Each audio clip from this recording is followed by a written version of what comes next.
All right, we're going to get started here. My name is David Carr. I am the City of Monmouth Public Works Director. I've been in the position for a whole whopping 2 months right now. If you don't know, Russell Cooper retired. He had well over 30 years with the city, and so we're just trying to bridge the gap of losing somebody with that kind of tenure. It's been difficult. Over here, I have Mark Landau. If you've worked with Public Works, you know who he is. He is now a facilities manager in infrastructure compliance. So he does our inspections and helps manage improvements and maintenance for all the city facilities.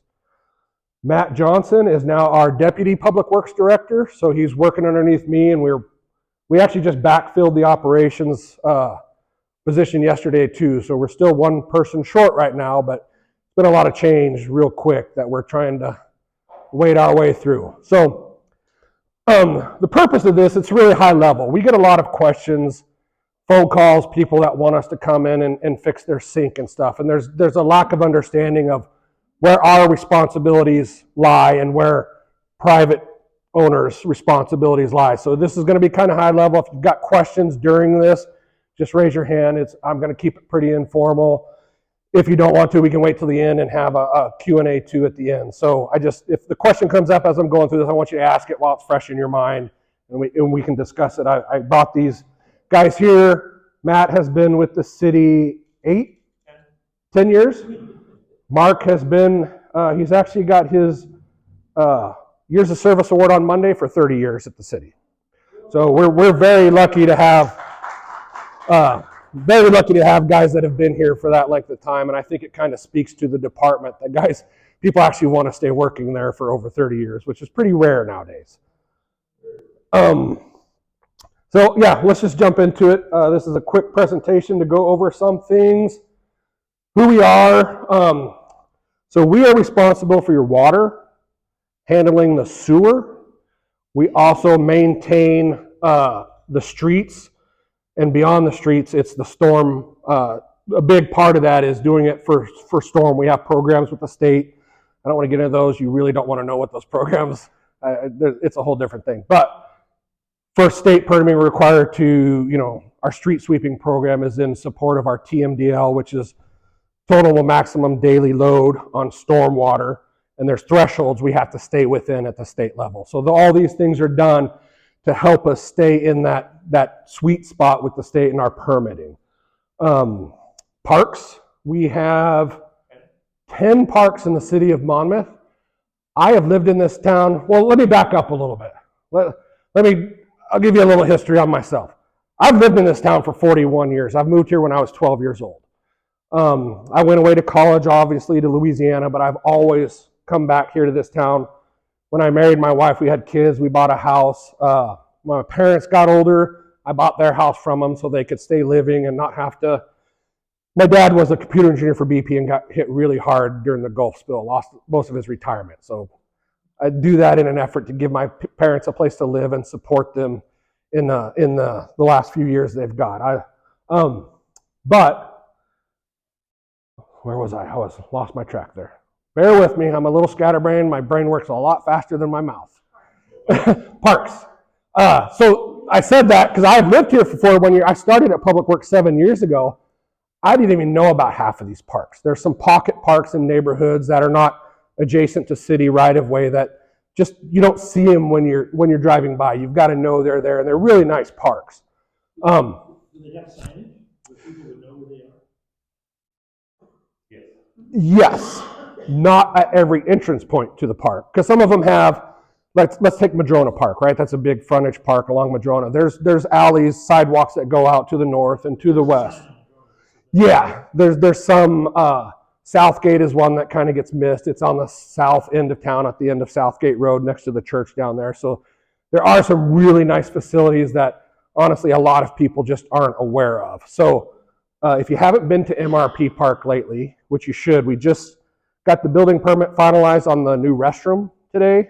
There is a pavilion back there, and there's an elevated boardwalk being constructed to provide some education of what that area is. It's a wetland, it's sensitive to the wildlife, so there'll be some signs to provide an education element to these improvements at the park. That also includes the skate park, obviously, the new pickleball court.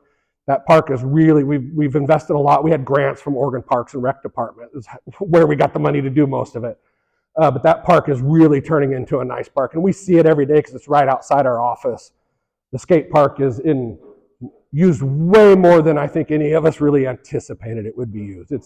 There's people that drive down consistently from Portland just to use our skate park. So there's some really good facilities. And I think I covered all the one question we get a lot is, why don't we fix Main Street? Main Street is not a city street. It's an ODOT street. It's the city right-of-way. ODOT has an easement inside of our right-of-way for their road. Another problem we have is the division between ODOT regions is 99. So we have to deal with one ODOT region for everything west, which is out of Corvallis, and a different region for everything east. We are reaching out to ODOT to see what we can do. The work done there next to Carl's Jr. and Burgerville at the intersection is disgusting, in my opinion. We got them to come out and work on it. They came out with a truck and hand laid the asphalt. Yeah, we're lucky if we're gonna get a couple more years out of that work. So I'm reaching out to ODOT, working with some people that specialize in trying to put together funding packages to deal with those issues. It's not our road, but in the interest of the citizens, it's completely insufficient the way it is. So we try on some of these things, and I don't think a lot of people understand the barriers that we have to go through to accomplish a lot of this work. I kind of went over that. We do water system real quick. Our water is from wells. There's wells along the Willamette River, set back far enough that all of our waters are out of wells. There's a treatment facility in Independence, and it all gets pumped up to the hill here, and that's how we generate the pressure. We actually have a really good, sustainable water system in place. We do deal with complaints about water, but I've lived in a lot of places. The water here is about the best I've ever had. Sewer collection, we have a lagoon system you've probably seen down at the S-curves behind the Public Works and behind MRP Park. There's 3 big lagoons out there that the sewer comes in. It's chemically treated, and it has residency time in these to get it clean enough for us to discharge. During the winter, we discharge to the creek because our water, we treat it good enough. During the summer with the heat, we actually use a site outside of town that we pump our effluent to, and that farmer irrigates with our effluent. And we are starting to look at some other options, maybe they grade that influence. If we can get up to a Class A, which is a pretty considerable financial outlay to get the system to that based on our flows, we can actually use that to irrigate our own properties. So there's a lot of things up in the air that we're really taking a look at. And it takes years to accomplish those projects, but we need to start now, because something like that I can guarantee would probably be at least a 10-year implementation. And it's very difficult, but there's a lot of state laws and stuff that we have to wade through to accomplish that work. Understanding why it matters, going back to the calls we get, great example without getting into too many details is I received an email yesterday blaming Public Works for a box spring that was left on the road. Said our workers came out, moved it out of the way for them to work, and it kept going, and it was disgusting. Those are not our workers. That is a contractor working for the school district. We were never notified that there was a box spring out there. Typically, the proper thing to do would be to call the police. They get their code enforcement who looks at it, and he'll call us to help if needed. We don't go pick those up. We call Brant's, and Brant goes out and picks up the box spring. So there's some of that stuff that we try to wade through that, and it's just a misunderstanding of how things work at the city level. And there's sometimes our hands are really tied to what we can and can't do.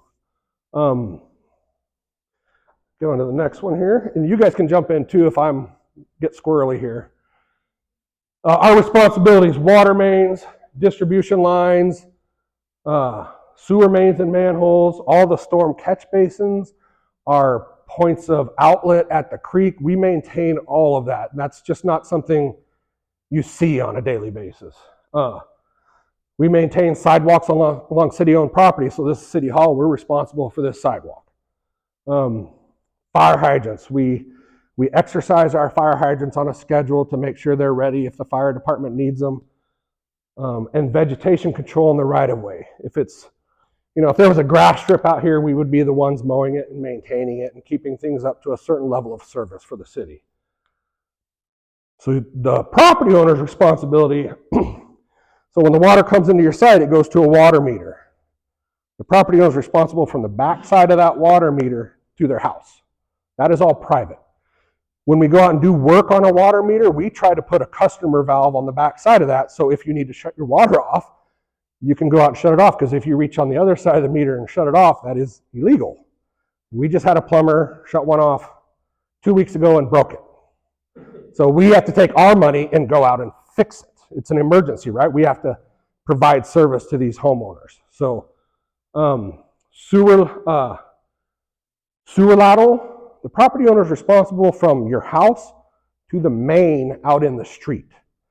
And that's a common misunderstanding. Some people think they only own to their property line. No, for a sewer lateral, because that individual lateral is strictly for your residents, it is your responsibility is to the main.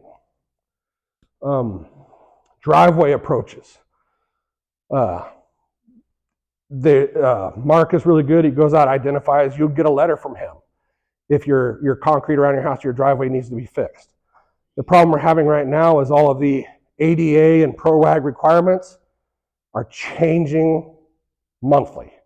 So it's a moving target. We do have some flexibility within those standards, but we try to keep on, we don't have the money to go and upgrade everything, right? It's just not happening.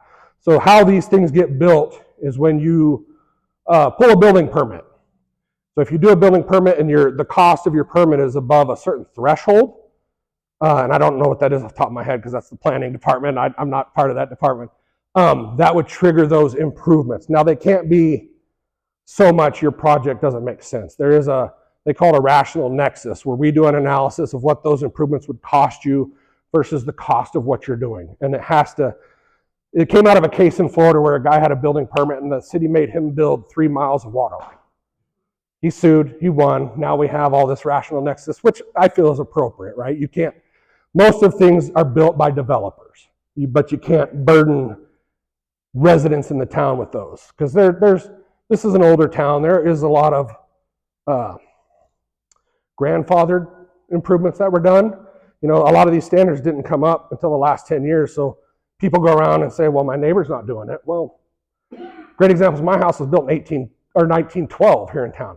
I don't meet building code. I could tell you that right now.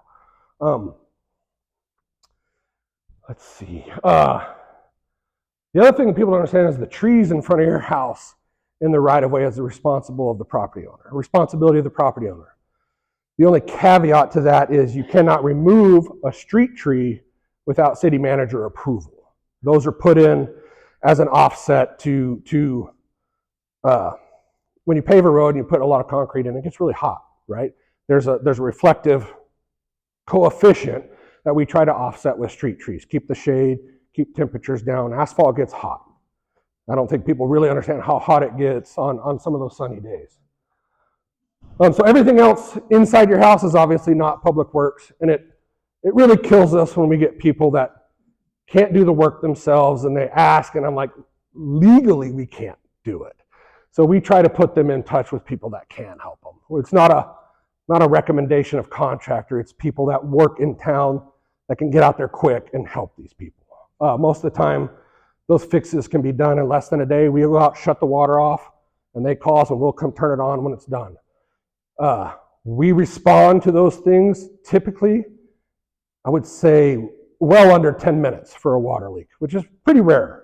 We have a pretty good system in place that we can respond and help as much as we can. It's tough when they have a leak and we go out there and shut it off and you can see their irrigation leaking. It's a tough spot to be in, but we do what we can. Anything? You have a question. Oh. Would you speak to the sidewalk adjacent to your property line on your chart? Okay, so I'm gonna jump into another drawing here because this a little bit more my background. I'm a registered engineer and a registered land surveyor. So some of this stuff for me is difficult because let me see if I can get into it real quick. So that showed up. So this is actually my old house, so I'm not showing anybody else's property. So your property lines are on average 6 to 8 feet behind your sidewalk. You do not own to the curb. That is city right of way. It is in the city charter, like when you bought your house and you signed the stack of documents that you abide by city. It's in there that it is your responsibility to maintain that frontage up to a minimal level. You know, you got to mow it. If you do have sidewalks that separate, you are responsible to fix it, to bring it up into compliance with ADA and PROAC. That is a tough pill to swallow for a lot of people, but this is not unique to Monmouth. This is statewide. Do you want to mention the sidewalk grant program? Yeah, while I'm at it. Monmouth does have a sidewalk grant program, so if you get one of these letters, or if you don't and you want to fix your own sidewalk, if you have this lot would be eligible for up to $1,000 to contribute to the cost of fixing your sidewalk. A corner lot like this one, you're eligible for up to $1,500 because you do have double frontage, right? There's more sidewalk. That was a good one. Thanks for that. We've upped the amounts before you came down. $1,500 for a regular frontage and $2,000 for a corner lot. Okay, so again, I've been in this job 2 months, right?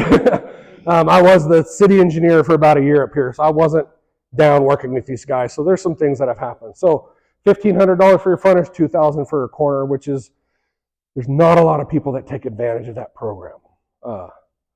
So it's really useful for property owners because we used to not have anything just about 3 years ago. And so again, that's a hard pill to swallow for somebody who's not prepared for it. So what I haven't gotten an estimate, but so like ours, we got 100-foot lot. Okay, roughly how much is it cost to your house? You got 100, it's about, are we still about 15 a square foot? Yeah. So if you got 100, and so there's other things that come to play.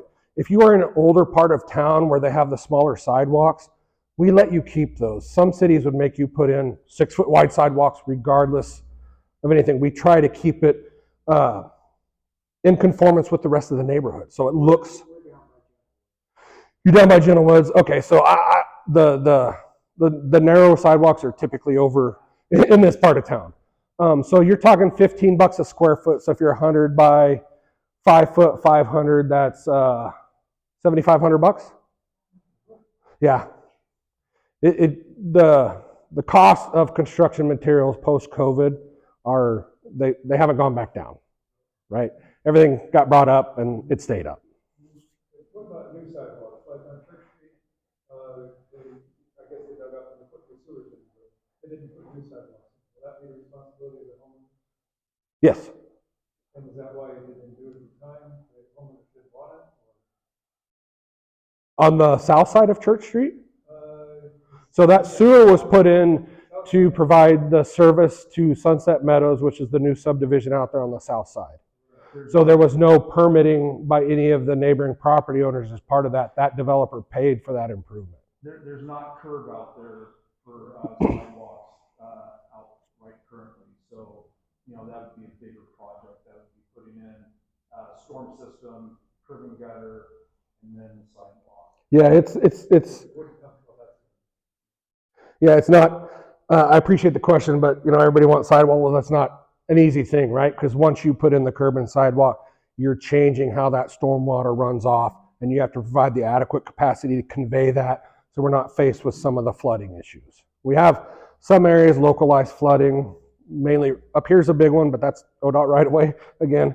So we're trying to do stormwater work to help with that situation, but again, us trying to pull off a project like that, getting a permit from ODOT, you know, probably a lot of the horror stories you heard of ODOT is pretty true, especially now because they're not doing very good right now.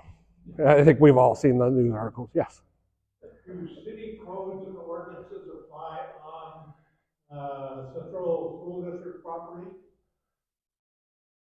Not on their private property. No, not on private property, no.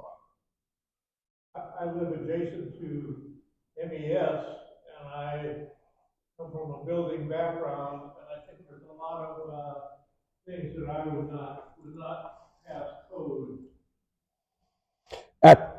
Nowadays, did it pass code when it was constructed? That's the bigger question, right? That's kind of why I led into that is we can't be responsible for the sins of the past when the code is always changing, right? So we can't change a code and then go around to everybody in town and say, hey, we got this new code. You got to do all this stuff to your property. That's not fair, and I would imagine it wouldn't end well for me or the city in those instances. But I'm going to bring this up to show you something. That is the school's property. This intersection is not city property. So this line here, this is MES right here. This is his house right here. But this right-of-way, we jump out and they own that entire thing. The reason we did those improvements, though, with the Safe Routes project is because it was safe routes for the school's benefit. So we got a grant from ODOT. I don't know if you've seen it, but the sidewalk's been done from Church, came all the way up here, and it goes all the way down to Bentley. We did the RRFBs at Church in Heffley. And we redid the sidewalk on the north side of Main Street from Heffley down to the S-curves, which has been sorely needed for a long time. But that was all part of the safe route. So that with that funding package, we can go do some improvements in on private property to make those connections for the kids to be safe. Yeah, this one was interesting to me when I first saw it. As a land surveyor, that doesn't, but I don't know the history of how, was this developed first and then this and how that got left like that. Yeah. You're familiar with Butler Road that leads to your water compound? Yes. Correct. Does the city have a right-of-way on each side of that road? We have the right-of-way that the road is within. You have the right-of-way what? That the road is in. So the right-of-way, it's not, so here's an example. I'm simply talking about Butler Road that leads to your water compound. Yeah, I can pull it up here and I'll show you real quick. We can talk about it. No, but that road was not constructed as part of a development. That was access back when, again, this is when it was built. That was, yeah. So you now have a right-of-way on each side? Well, let me get a picture up because I guess each side is what is confusing me. So I want to be clear what we're talking about here, obviously. But yeah, the right-of-ways are not broken up like that.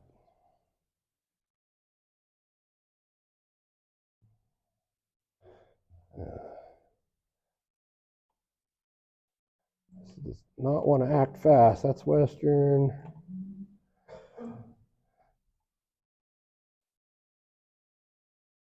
So yes, this road that goes up right here. So I'm clicking the property so you can see. So this is the neighboring property. This is right-of-way all along here. And that goes down across the road. Yeah, who's right-of-way? City of Monmouth. On each side? It is all one right-of-way. There's no division between east or west side. And then where's the right-of-way? The whole road? Yeah. So it's only the road then? It's not out from the road? No, it is. So here's the edge of asphalt. I couldn't measure it here. I wouldn't be accurate enough to stand behind what I'm telling you. But right-of-ways go past curbs and everything. Like I said, typically on a typical subdivision, we're back in here behind the sidewalk. I understand that, but there's no curbs, sidewalks, nothing on that road. If it was built today, it would have curbs and sidewalks. I understand that, but it was an old county road years and years ago that was vacated because that road used to go all the way through over to the Falls City Highway. So they eventually, years and years ago, they vacated the road, and then the city got what is now called Butler Road, which goes up to the drive that goes into your water compound. So what I'm getting at is the right-of-way just the road? Does the right-of-way go 6 feet off to the west? Yes. 6 feet off Yes. to the east? Yes. Not 6 feet. I would have to measure it to tell you, but the road is It's going Yeah, so here's the width of the road. I know this is difficult to see, and I apologize, but here's the width of the road, and you can see our right-of-way is out here, and this is the road here. So it's probably, based on historical, that right-of-way, I would guess, is probably 60 feet wide, I would think. And the road surfacing is obviously 12 to 14, just for... Oh, no. I have another question for you. Yeah. So your water compound is just as you cross over the bridge to South River Road. That's your main water compound, right down there on the right, correct? Correct. Okay, so you said that you have other wells. How many other wells do you have? So that's a great question, and there's a reason we're purposely vague. It is a very big security issue to disclose all of our well locations.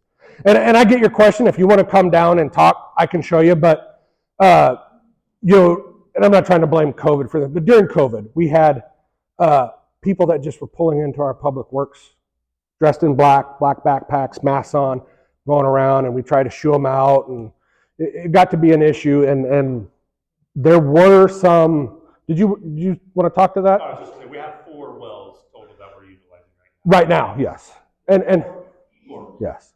Not all the same capacity. Yeah. No, at our public works yard, there off the S curves. He was on a bicycle. He was on a bicycle, all blacked out, backpack all that was black, shoes, bicycle was black, and he had his phone on the handlebars of his bike, driving through our backyard area of the shop, videoing all of our stuff that we had back there. I went out and confronted him, told him he couldn't be back there, and he said a few nice choice words and said we had a lot of nice stuff back there. Yeah, chuckled. And after that, we went to a locked gate system. Yeah. One more. Yeah. Well, one more. Quit trying to stop me, Mark. So you have a 3 million gallon water tank up on the hill. You have a 1 million gallon water tank up the hill. So if somebody accessed up to the top of those tanks, can they access the water that's in those tanks from up there?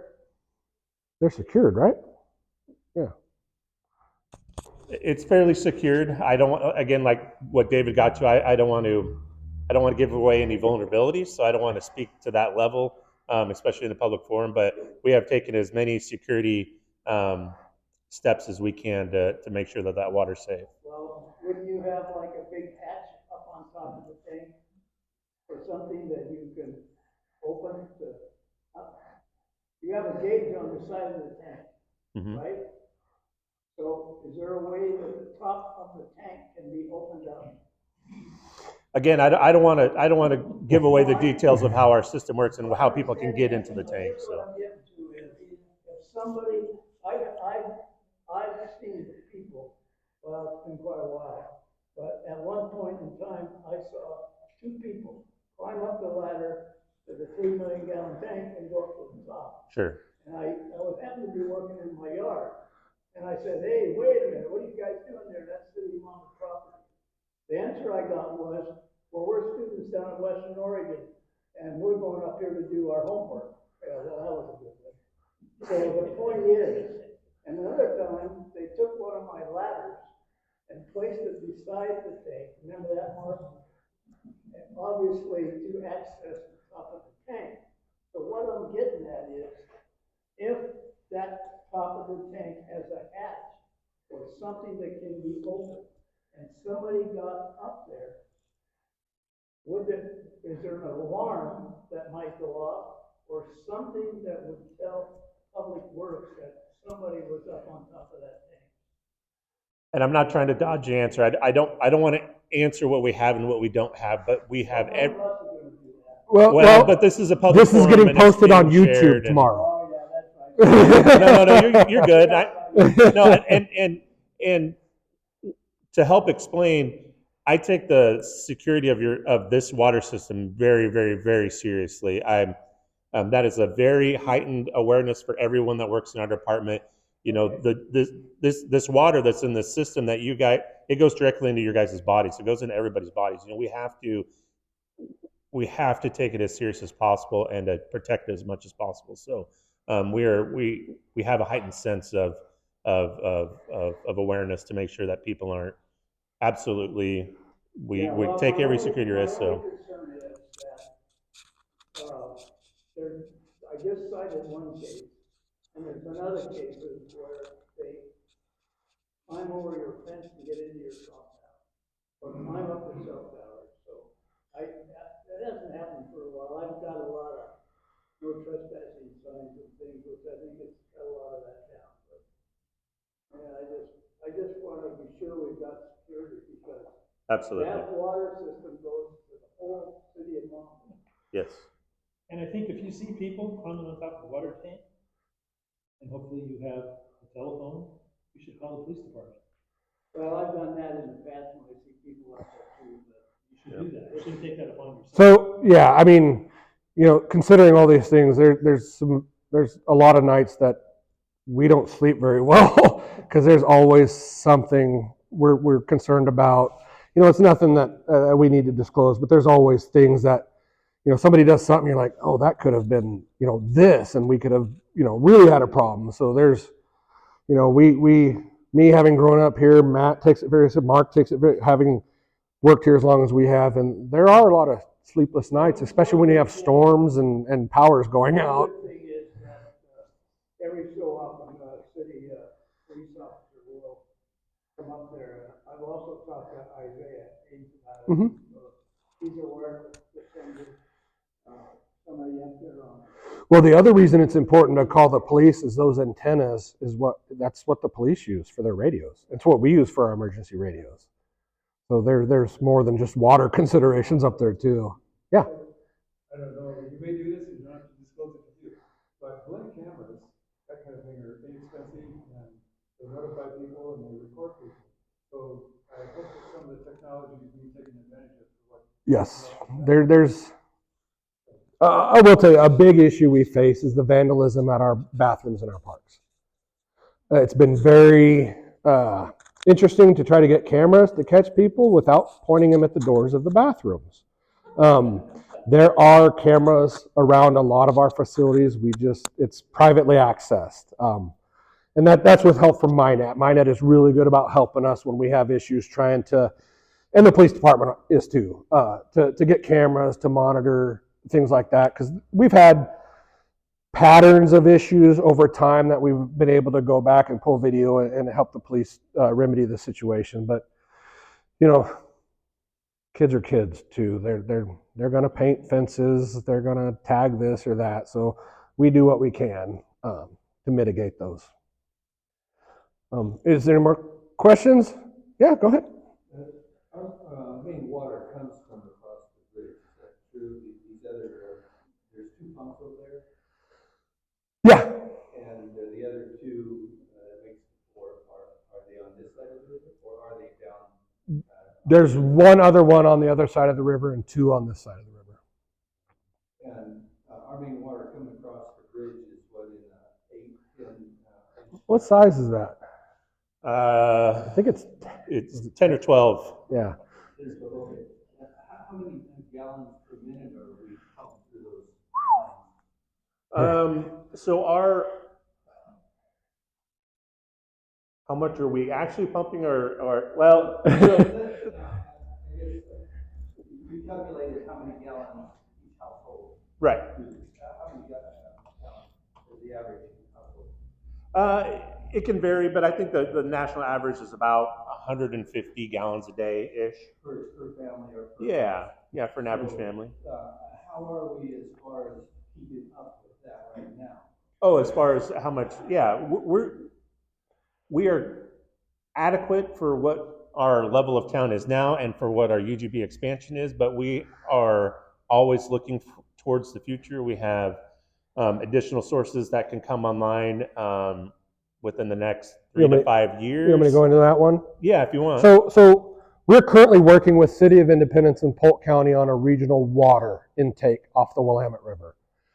It would be they call it a rainy system. It's a big caisson that has fingers that go out below the river, allows us the water to come in. Because if you take it from below the river through a little bit of ground, it's cleaner, so we don't have to deal with as much pollution.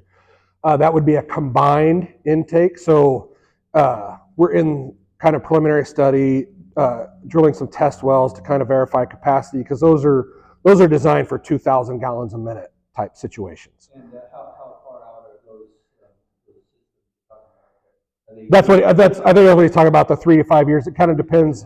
Yeah, I think it all depends. You know, we're in the infancy, I guess, of the project, and a lot of feasibility studies haven't been completed, and so there's a lot of hoops to jump through. But I know Independence is in dire need of that water, so they're aggressively pushing this project forward.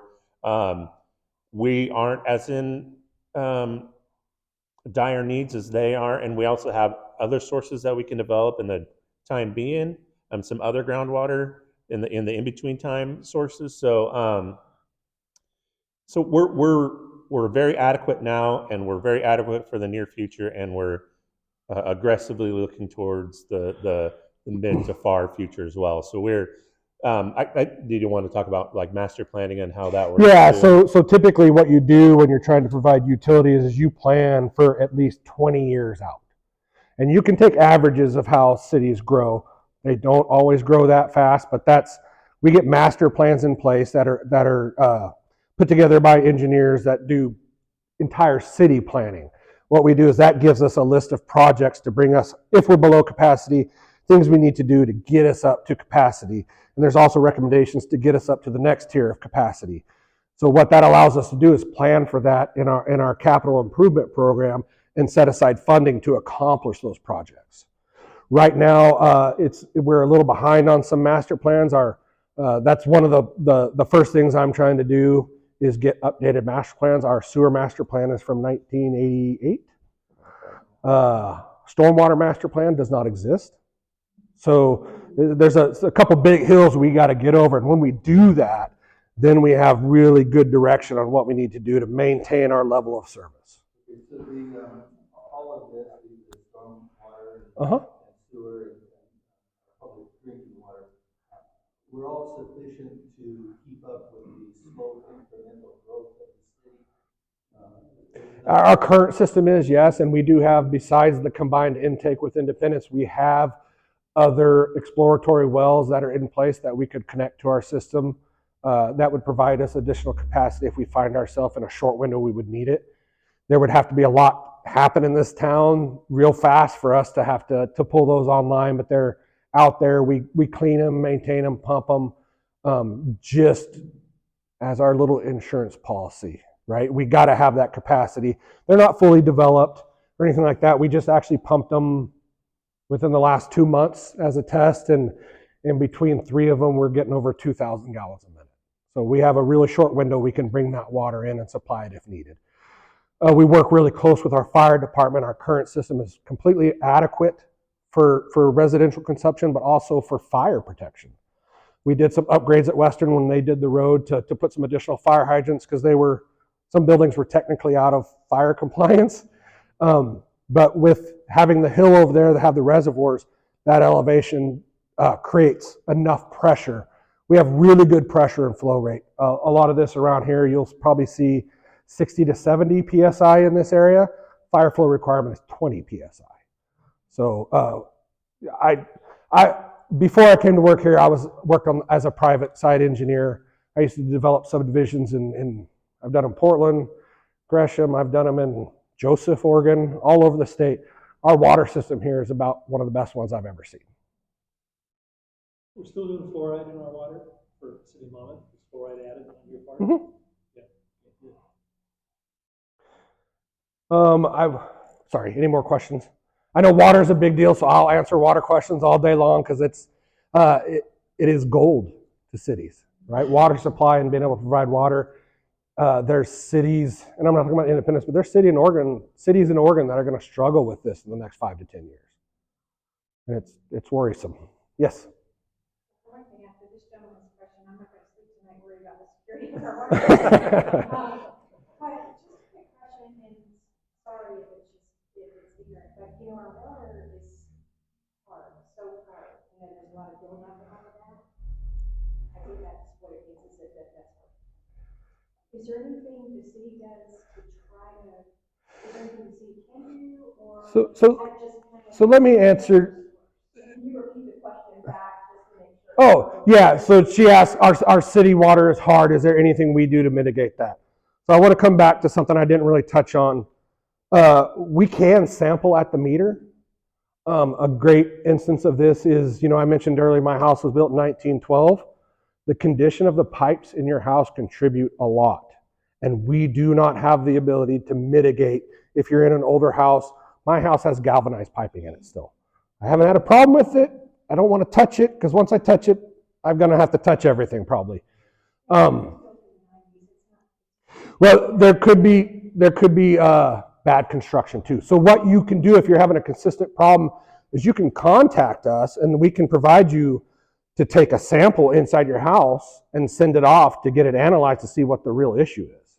From what I understand, it's a common problem. We did master appliance, we're talking about how, it's so hard on appliances around here. I mean, people in other bedrooms and stuff. I don't think it's that common. So to piggyback on what David's talking about, I guess to even back up even more, drinking water systems in the state of Oregon are required to test multiple different parameters, right? 96, 97, we test a lot, right? And those are the ones that are required by law. And then there's also secondary contaminants or secondary parameters that you can test for, but you're not required to.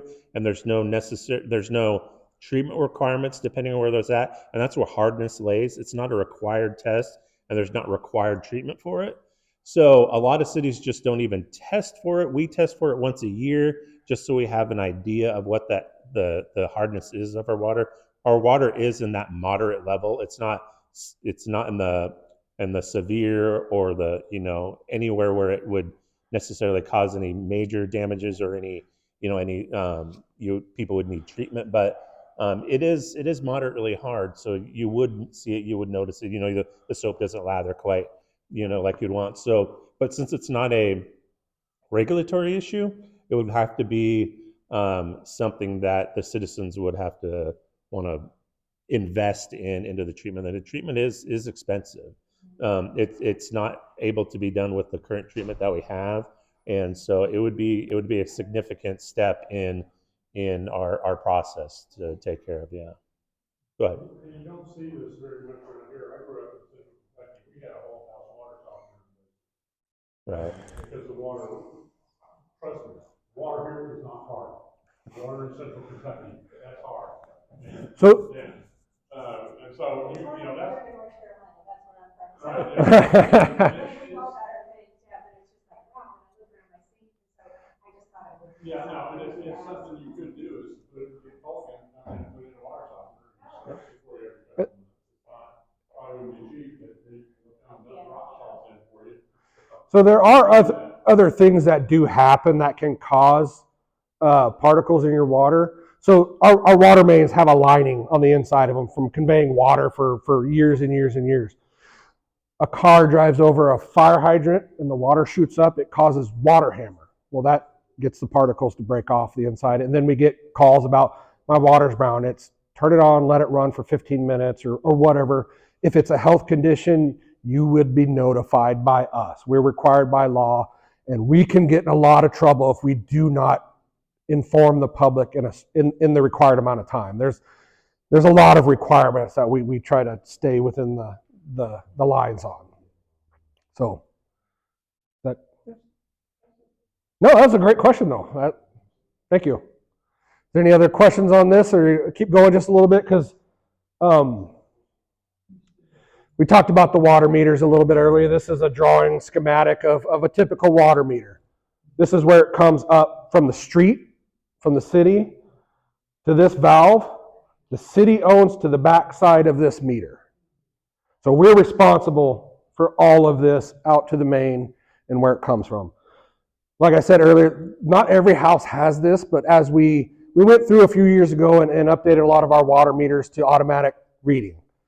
When we do something like, we try to put in a customer valve so you can go shut your water off without violating building code, any Oregon revised statutes, anything like that. It's kind of something we just try to do to help people without having to call it. Because if you get a water break on a weekend, depending on who's on call and stuff, it could be half an hour for us to get there.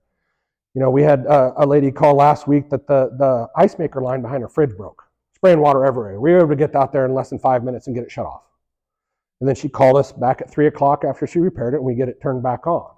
Just notify us if you're doing work and you need it turned on after hours. You just need to let us know, and we'll be there. You know, we're required to provide you water. And if you want to know where your water meter's at and if it has a shut off, just give us a call down at the office, and we work 7 to 3:30. We've been more than happy to come out and show you where your meter's at and if it has a valve, and we would be more than happy to come. Yeah, the more you're informed, the more it helps us too, right? If you understand where your meter is, because if we're trying to get out there in 5 minutes, we didn't go look up on the book where your water meter is. We're trying to get out there and get it shut off for you, and sometimes they get buried under landscaping a lot. So if you're aware of where the location of your meter is, it can be very helpful. We see that a lot with people who don't live here year round and they come back for the summer and they turn the water on and something has happened. Irrigation line broke or something like that. So I think we do a fairly good job with that for our city. Thank you. So this might come back to your question. You know, if you have any issues with your water, call us. We'll know if something's going on. If not, we'll go out and take a look. We can pull your meter open and take a sample if we see enough evidence that would justify it, or try to get you an answer to what you're experiencing. You guys keep jumping in at any time, because I didn't realize I'd already talked a lot about this. So this is kind of an illustration. I had to steal it from Colorado. Oregon doesn't provide this to residents for some reason. But this is kind of your property line and where your responsibilities are. You call 811 for locates. Those are free to you for the public portion of the utilities. You will see paint on the ground, and there's a meaning behind those paint, different colors for different utilities. You might see flags in your yard. If you haven't mowed your lawn, they don't want to put paint down, because when you mow it, the paint's going to disappear. If you need locates back in on private property, you can still request those through 811, but each utility is going to charge you. The reason the public is free is because we actually pay the 811 system so much per locate. I'm trying to think, anything else on that one? Go ahead. Yeah, so Mark and I were just talking. So with water and sewer, we will go, well, I should say with all utilities, they will go up to their demarcation of ownership, right? So where their responsibility ends. So we will, with water, we'll mark all of the utilities up to the water meter, and then past that, you won't see any markings. And that's not because there's not a line there. That's because it's not our line and we don't own it. And we don't know exactly where your water line is at. Sewer will mark what we know out in the main up to the property line, but past that property line, we won't mark the sewer line either, because we don't know necessarily where it's at. If things have been changed, you know, we don't keep records, especially if your house is built, you know, like in the 20s, we wouldn't have any records of those, right? You know, so and all utilities are a little different. You know, gas, if you have gas and there's a meter up to your house, they may mark all the way up to the meter because that's where their demarcation is. But just because you don't see lines in your property doesn't necessarily mean that they're not there. It's just that the utility that came out to mark them, that's where their ownership ends. So, and that's a good point, right? Sometimes they will, if they're getting out there and they're looking at their maps and they're concerned with the connection, they might go in and do it with no additional cost, just to protect their utility, because hitting a gas line is not fun for anybody. One thing I do want to bring up that our Public Works Department does that is a little different is we, as much as we can, we keep records of everybody's sewer lateral. So if we get a permit where they're replacing it and we need to go do an inspection, we actually draw a sketch up and keep that on file. It does not cover every single property in town. We do as best we can. There's multiple big binders, and some of the drawings might be from the 70s, but all of it is kind of a monument to the location of it as best as we can. We're not required, obviously, that's a private utility. It's just something that was started years ago that we've just kind of kept going because we've seen it can be very useful to property owners, especially the big ones are the lots that have sewer lines in their rear yards, right? You're not going out to the street. Some of these older subdivisions over here, like off Weiniger, a lot of those sewer mains are in the backyards between the two properties. They're not out in the street. So finding your sewer lateral can be problematic because you don't have the evidence of necessarily seeing manholes line up. Like if you're on the street, you can line up and kind of get a feel for where things are. When they're outside of the right of way, that can be a little more difficult. So we do what we can, and that's not a requirement by any means. It's just kind of a thing we do to help out people as much as we can.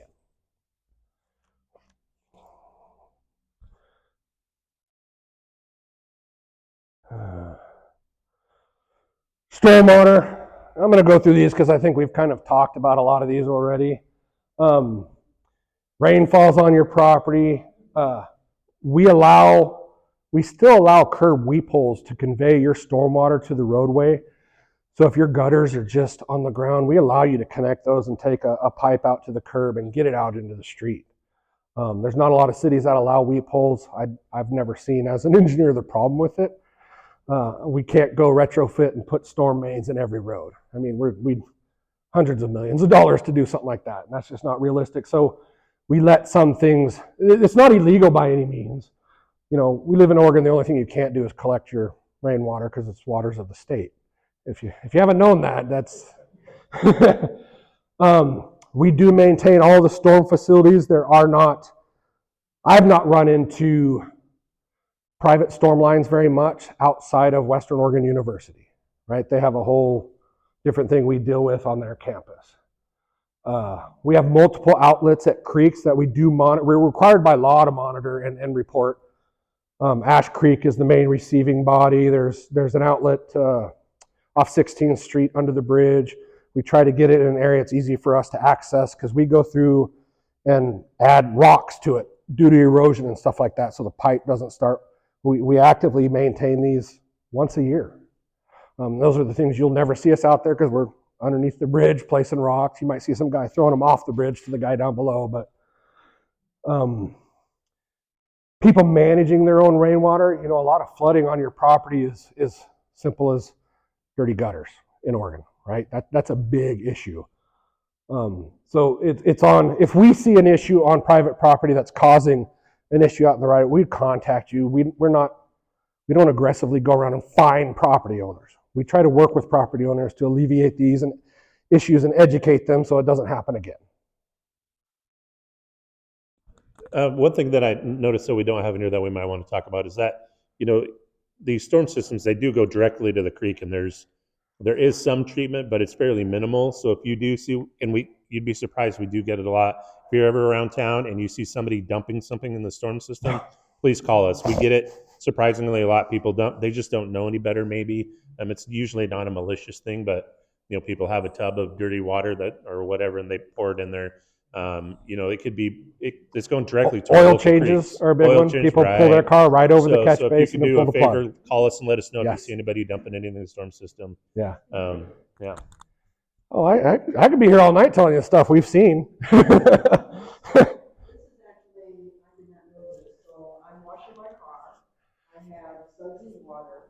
That sudsy water should not go into the drain, correct? I mean, that's not what you're Unless you're using an environmentally safe soap. This is like darn fish stuff. Yeah, it's not good for the environment. And that's where I learned that one. Oh, I've been really bad. I don't do that anymore. If you go to Can you kind of say what you talked about in the last? So when you're washing your car, the soaps that you're using. So using an environmentally safe car wash soap. I've got a actual recipe on our website for making your own environmentally safe car wash soap. A lot of the car parts stores in Monmouth Independence do sell environmentally safe soap. They also ask that you pull the car into your front yard, wash it over the grass. That way it's soaking in through the soil and also watering your grass at the same time.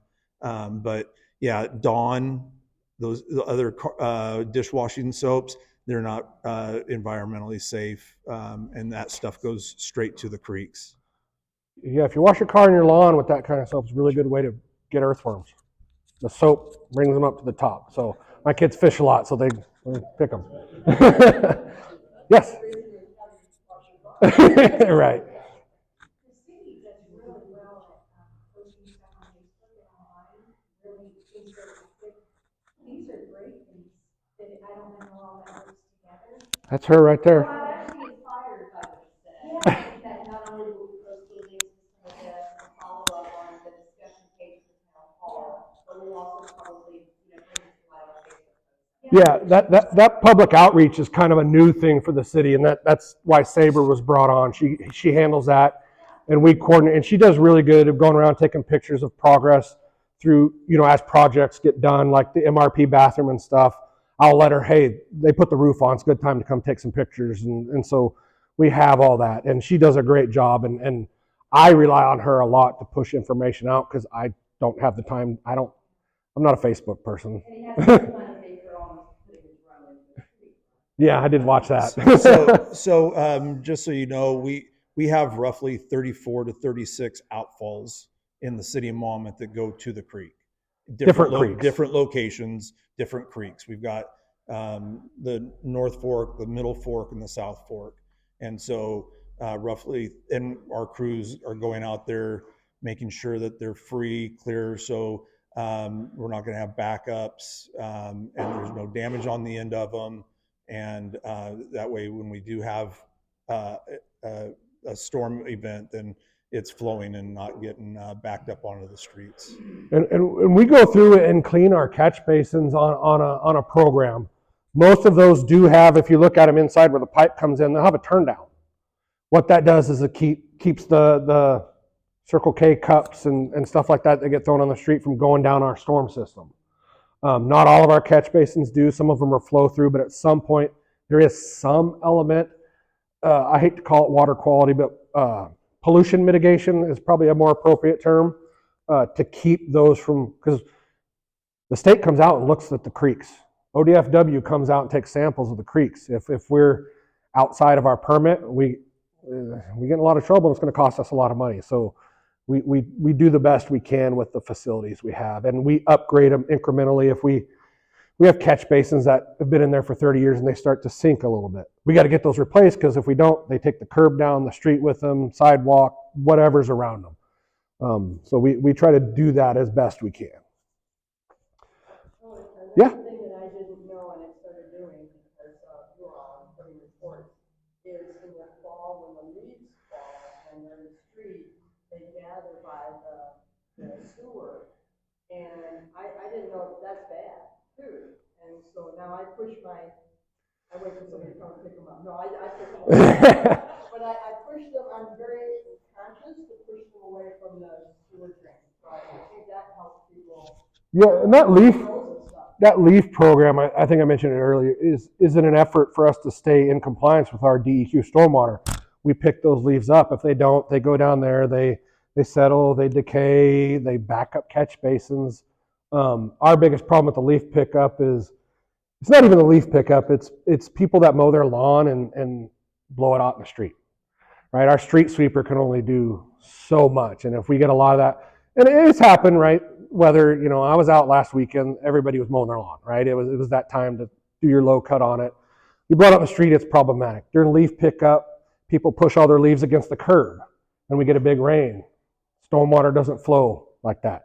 So we ask people that keep their leaves a little bit off so we can have that flow path down and appropriately deal with the runoff. So this is kind of just a when to call. You pretty much can call us at any time for any of this. The only one is gas smell, major break. I wish I should have brought your pictures. I wouldn't consider those major breaks, but we've pulled up around a corner at a water line break and the water shooting up through the power lines and things like that. It gets pretty interesting. those still aren't major. There's just a pointed thing, and that's just, it was over here, so we had good pressure, good flow, so it looked a lot worse than it really was. But people don't call us, for mitigation of issues like the box spring incidents I was talking about. I got blasted in an email, never even heard of it, never even knew it was there. We don't have a guy that just drives around every day, every street and looking for issues. A lot of our maintenance or dealing with some of this is reactionary to calls that we get from people. We do what we can certain times a year. We rely on the employee that drives the street sweeper. He has a notepad. He takes notes of things he sees as he's going around. His big thing is he'll see trees, limbs start to creep into the right of way. He'll make note of it. We can contact the property owner and deal with that. Flooded streets. People, you talked about Facebook. People will go to Facebook before they call us. And we're not sitting around on our Facebook waiting for people to post stuff on Facebook. If you call us, we can be out there dealing with it immediately. People just don't do that as much as they used to. They want to take and point out and I hope so, because I would rather get the calls early so we could deal with it instead of the calls I get later. It's been sitting here for 6 months. You guys are incompetent. We deal with a lot of that stuff, but it's part of the job. Gas smell obviously is a big one. Hazardous spills, even if you see stuff along 99 in Maine, we get the dead cats, all that stuff we deal with. If you call the police, that's appropriate. They turn around and call us, and we have a guy that it doesn't bother to go pick up dead animals as much as the rest of them. Sewer back up into home. So when we maintain our sewer lines, we stick a pressure washer down there and we pressurize the main. If there is a blockage or some other thing, doesn't happen very often, it can go back into your house. City has insurance, we deal with it, we compensate it, and take care of it.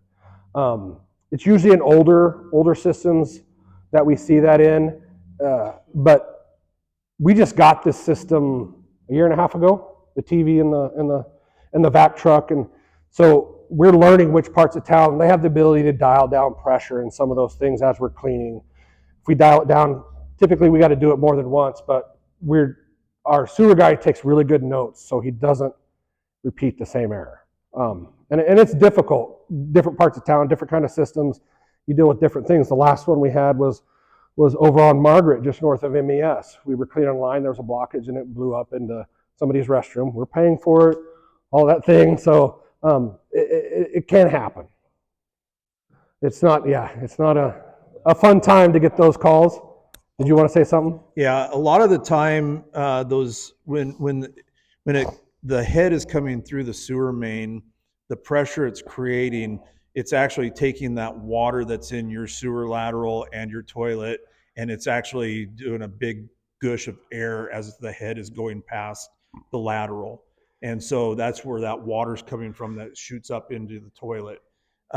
What that is generally from is the ventilation system for the house. Plumbing system isn't actually installed correctly. It's either it's an older home and wasn't put in with the correct ventilation, or at some point it's been blocked by, let's say, a bird got down in there, or we had a house down on Myrtle. That one there, it had been re-roofed, so the house had never had a sewer problem. We cleaned that line twice a year, never had a problem cleaning the line. The house got re-roofed. The next year we went out and cleaned. All of a sudden, air and water shoots up out of the toilet. Well, the roofers most likely had dropped stuff down into the vent tube up on the roof, or they didn't install the vent tube correctly when they re-roofed the house. So at that point, now we go out and we loosen up the clean out cap when we clean that sewer line, and that way air is releasing out at the edge of the house instead of coming into the house. And we say back up into the bathroom. This isn't a horror movie where it's spraying and hitting your ceiling and just filling your room up. It's like you pointed, it's an air burp. So it does create a mess. And depending on the year of your home and some of that stuff, it could require more than just cleaning it, right? Floor replacement, there's things, it's all on the table when that happens because we just don't know. So we try to deal with it as best we can. And Are all your underground lines PVC or a similar product? all of our newer ones, right? Back when they were initially installed, coming to the age, there's galvanized water line, You still have some galvanized? galvanized main line, yes. Some of our old storm is concrete. Matt has in his office, which was really cool. He actually has an old wood line. So when we did Monmouth Commons here, when they were digging up here, we found the old railroad tracks from Camp Adair and the actual concrete platform for the train stop. Are there any plans to replace the galvanized? Yes, there is. So there's kind of been a non-written program as part of our updates to our master plans. These will lay out replacements of those lines. We have a big line going down Main Street, a big line going down Clay. All of our little sides are 2 inches.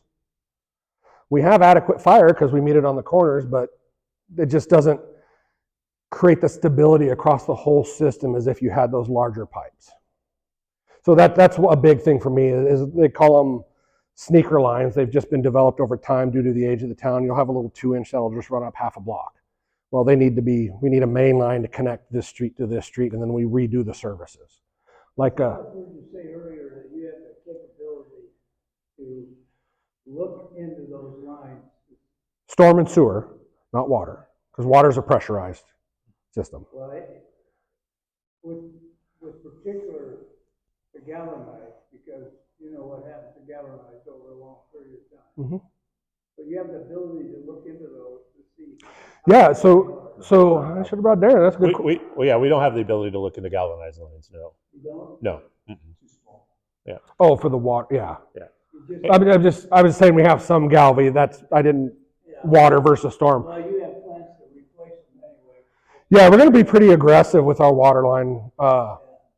It's a program. There is a level of service life on these utilities. It comes back to, Monmouth isn't growing very fast, right? We're trying to help with that with land use, but if it doesn't grow, these systems still keep getting older.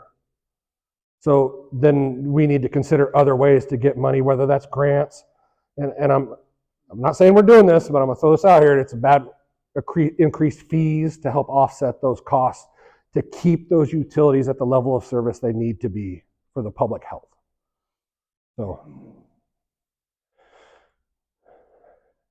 I think that was the last one I had. Oh, wait. Oh, that's the quick reference. Kind of just goes over everything we've talked about. And this is it right here. If you don't know, just call us. This is our job, is to help. You guys are the people that pay the fees and the taxes that support us. We're here to support you too. There's just not a lot of people that rely on that. There's people that just don't know or they're not comfortable. Just call us. We're readily available and we're there to help. Yes. Question on streets and parks. Cleaning curbs. Mm-hmm. Where there's in mailboxes. One of the things that has developed in this community is that there's a lot of homes in residential areas who are running a business. And I'll just use childcare as an example. That's a real generic one. And people decide they're going to park on the right of way on the street, and they park in front of the mailbox and leave their car there, either picking up, dropping off, switching cars. I mean, I've seen it all. Okay, and I don't think they do it on purpose. They just don't see it because it's not in their neighborhood. Sure. So they park the car there, and now mail people aren't really very good. They're kind of instructed not to get out of their mail vehicle and walk over to that box, or park up, leave their vehicle, and bring all the mail back down, put it in all 8 or 10 slots, and then pick all the mail there, pick the mail up that's in one slot, and then carry it back. So I've seen some signs that they put on some of those boxes. do not park, or do not block. They fade, they fall off, rain gets them. And I've also seen lately, some of the mail people, some of the carriers, not all of them, but they'll put an adhesive sticker that's very readable on the driver's window. And then they put one on the windshield in front of the driver. Like, do not park here. You're blocking a mailbox. And I've seen that on Bentley. But it's not real consistent. But those are issues, there's no paint on the curb where that mailbox is. So, and I know, and I do have a little bit of experience in this because I did go visit Russ about this one day. oh, okay. A year or so ago. And he's not a fan of painting curbs. He was not at that point in time. He says, I am. Well, I mean, he was pretty graphic about it. And I'm okay with that. I understand where he came from. But he says, if you think I'm going to run around town and I'm going to paint 12-foot strips in front of mailboxes, you're going to have things come. so there's an overlap in the responsibilities there, right? One is the Postal Service controlling access to their mailboxes, especially the gang ones. Painting curbs and removing on-street parking is a very contentious topic in town. Anytime we change, you can petition, but you need to petition the Traffic Safety Commission for any additional painting. And they meet quarterly, and Isaiah is the main point of contact for that, the police chief. So don't be discouraged by that by any means. We know it's an issue. We have a new transportation system plan that's going to be adopted here in the next few months, hopefully. It's very heavy on the pedestrian and bicycle facility implementation through the city. That alone is going to reduce on-street parking. I'm not sure what that looks like yet. We need to adopt it first, and then we can start picking at our projects. We're trying to create a low-pressure bicycle route off of Main Street. One thing people don't realize is Main Street is a Sharrow street. Bicycles have just as much right to ride down the lane as vehicles do to drive it. It comes up to Main Street and turns and stops at Jackson here. It was a downtown core project from 99 here up and around. Well, the post office people now are actually, they're writing on envelopes. When you don't get mail, and you say you get something that comes later, like 3 days, like on a Friday, and then let's say you might get it on a Monday, they may not bring it the next day. But I've seen it written on an envelope, on our street at least, like, mailbox was blocked on Friday. So is that your personal mailbox or is it a gang mailbox? You're talking. Mailbox. Okay. So the gang mailboxes should be painted, but they're not painted the 18 feet or anything like that. I don't know what the distance is. But we can look into that because there's a new gang mailbox up on Clay that was done as part of Safe Routes too, and I'm not sure. I think they painted that one. It was a requirement of that project. To paint a yellow zone, we have to go through a resolution. It has to go through council. And then at that point, it's enforceable by the police department. If it doesn't have a resolution backing it, then it's not enforceable. So it has to go through those chains. Well, the traffic first. commission makes the recommendation. Yes, it goes through them exactly. first, and then it goes to council, and they make the ultimate decision. Who would park on the street, you would know what's enforceable or not. You just park your car there. It's yellow. Most people know that it's yellow. It shouldn't be there. Not in this town. You'd It's be- college town. There's kids parking everywhere in yellow zones on corners, everywhere in town, parking on the wrong side of the street in a yellow zone. See that? It's everywhere. Yeah. But you got to remember too, our police department is understaffed now too. They're I think at least 2 officers down right now, I believe. So we're holding it together as best we can. But these kind of things, don't hesitate to come down. I'll sit down with you and go over it and make notes and talk to the people and the players, the post office, see if it's their standard. Because if it's their standard, we can just present that to council as an upgrade when the post office puts in gang boxes, so we don't have to do it every time. There's things we can do. I think residents would be very supportive of that. In your neighborhood, yes. Yeah. Go over here with narrow streets. It's Different story. yeah. So there's different parts of town that were developed at different years. You go over here next to MES, and we have Craven. Looks like a freeway. right? It's wide. Yeah, you go down Edwards, where people that live in the trailer park parking on the street.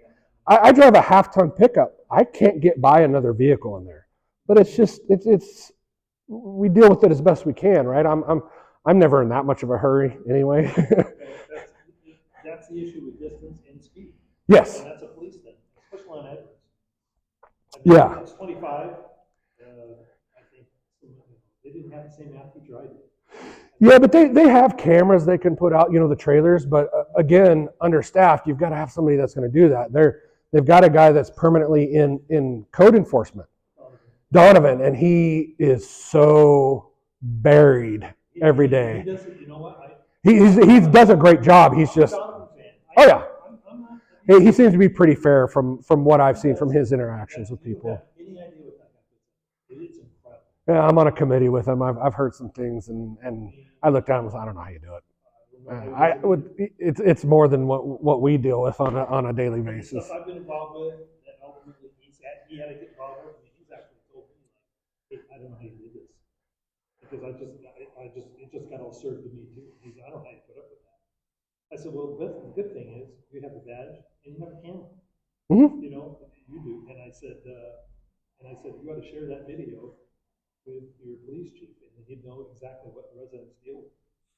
Because it was a vocabulary lesson he got. I think we've all gotten those. Yeah, he does a good job. I may be wrong on my facts, so tell me if I'm not, but I think in 25 in December, there was so much rain that there was overflow from the sewer ponds into the Ash Creek Huh? for about 7 hours. Was it 7 hours? I don't remember the duration. We did have an overflow event. We reported it to DEQ, but it wasn't a violation. One message I want to tell everybody, please stop getting your information off Facebook. Please, just call us. Yeah, unless it's from Sabra.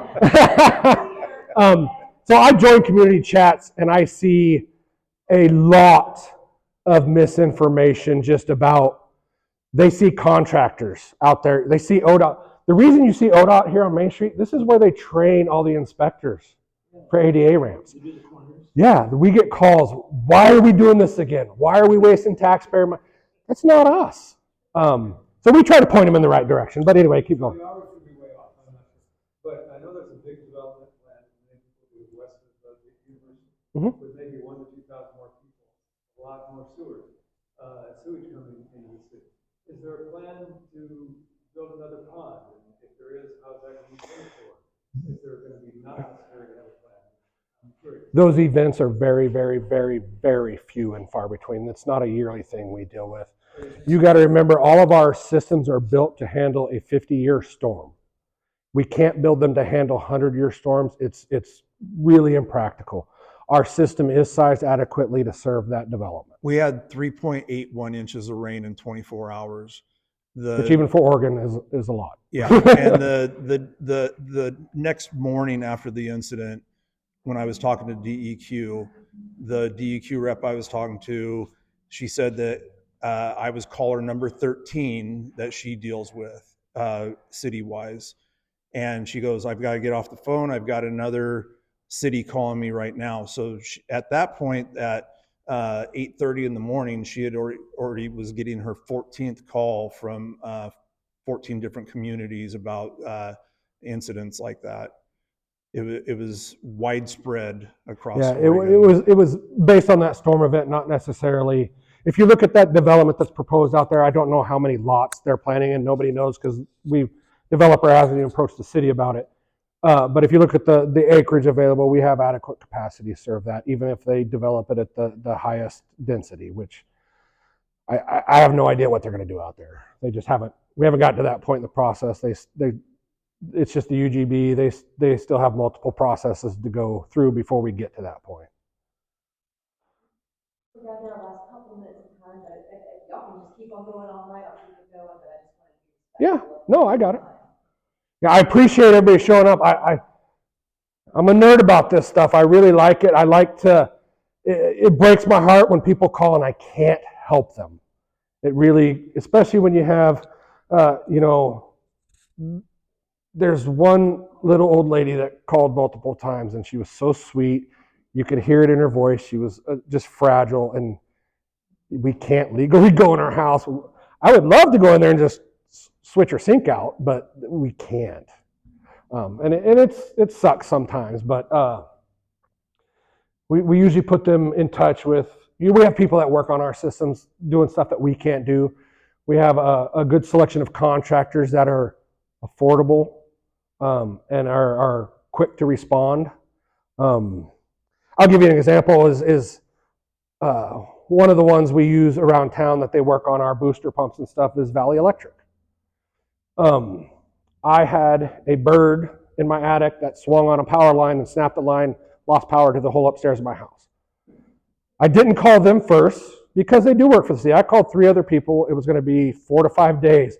I called Valley. They were out there in 30 minutes. And they didn't know who I was because I was still doing the job. So it wasn't, I don't want to convey that as, hey, I'm the public works director. I can get people to do crap for me. I have an engineering license. I can get in a lot of trouble with my code of ethics. I can lose my job. I can lose my license doing stuff like that. But they could get there quick. And they were, in my opinion, very reasonable to make a fix. So we have those resources we can put you in touch with if it needs to be fast or if it needs to be as cheap as possible. There's different contractors that we can help point you to. It's good for people like that you can help, older people. But we try to. I mean, the age of the population here in town is higher than an average town of this size, which is great. I mean, excluding the college. Yeah, I mean, we have to. We have the college here. You get those cycle of students over winter, and then they're gone for most of the summer and things. So it's you got to learn how to manage the infrastructure to account for that, to keep everything where it needs to be. So. Thanks for doing this. Yeah, absolutely. Again, my cards, thank you. My cards are on the back table. My phone number, email address. Don't hesitate to reach out.